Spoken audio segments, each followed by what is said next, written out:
Kita akan belajar tentang nafsu. Nafsu. Sering dengar ya? Nafsu, tapi barangkali kita akan olah itu dari pendekatan Al-Quran. Bagaimana nafsu itu diterangkan, seperti apa mengelolanya, dan bagaimana cara mengimplementasikan dalam kehidupannya. Kita bagi dalam 2 sesi, barangkali nanti kita akan ada pemaparan dan kita diskusi untuk mendalami apa yang mungkin kita bisa diskusikan. Bismillahirrahmanirrahim. Kita mulai teman-teman sekalian dari Quran surah ke-91. Nanti silahkan dicek ya. Quran surah 91 itu Asy-Syams. Asy-Syams.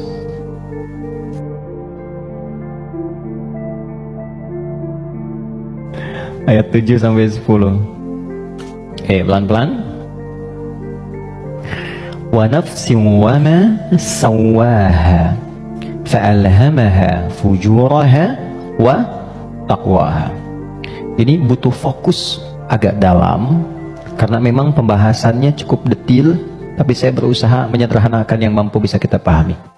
Wa nafsin wa ma sawwaha, dan demi nafas. Nafas diterjemahkan dengan jiwa. Wa ma sawwaha, yang telah dengan keagunganku aku sempurnakan penciptaan dan fungsinya. Fa'alhamaha fujuraha wa taqwaha, maka demi menyempurnakan fungsi nafas ini ditanamkanlah 2 potensi, dan ini akan mengendalikan semua perilaku kita dari ujung kepala sampai ujung kaki. Kuncinya ada di sini. Apakah pandangan ini akan baik atau mengarah kepada yang kurang elok? Perintahnya ada di sini. Baik, demikian seterusnya.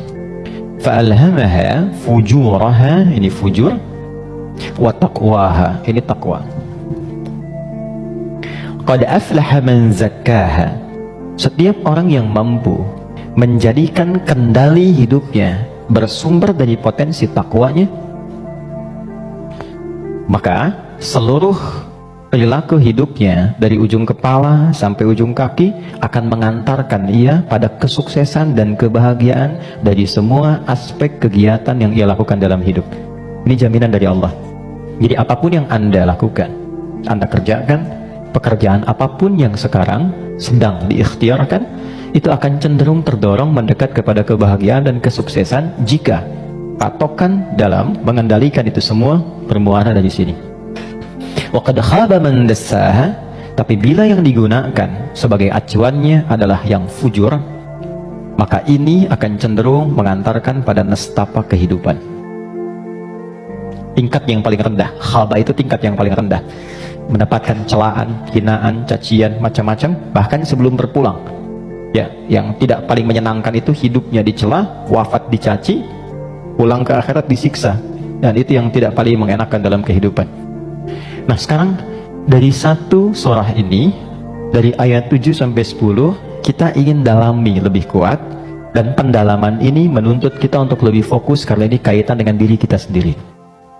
Apa itu nafas? Itu dulu. Nafas itu apa? Jiwa itu apa? Tempatnya di mana? Seperti apa yang kita rasakan pengaruhnya dalam hidup? Kita pindah dulu ke Quran surah 15 Al-Hijr ayat 28 sampai dengan ayat 30. Quran surah 15 ayat 28 sampai 30. Pelan-pelan. Wa idh qala rabbuka lil malaikati inni khaliqum bashara. Dan ingat, kalau ada idh itu maknanya 3. Ingat, pahami, renungkan. Jadi kalau kita membaca Quran dibuka dengan idh, diingatkan kita oleh Allah, ingat ya, pahami apa yang akan kamu baca ini, lalu renungkan itu pada dirimu yang paling dalam.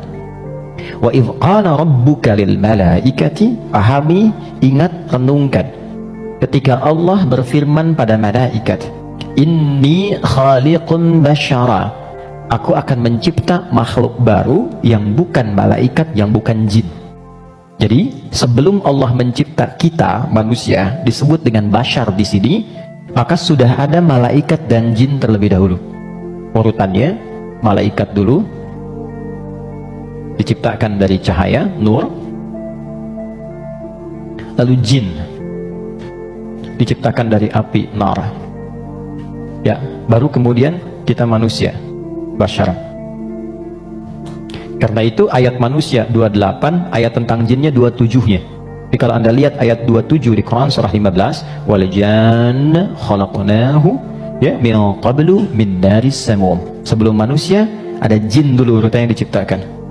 Nanti jin ini sebagiannya ada yang tinggal nanti dengan malaikat di alam langit, tapi di alam tersendiri dari 7 lapis itu tidak sampai ke bagian atas.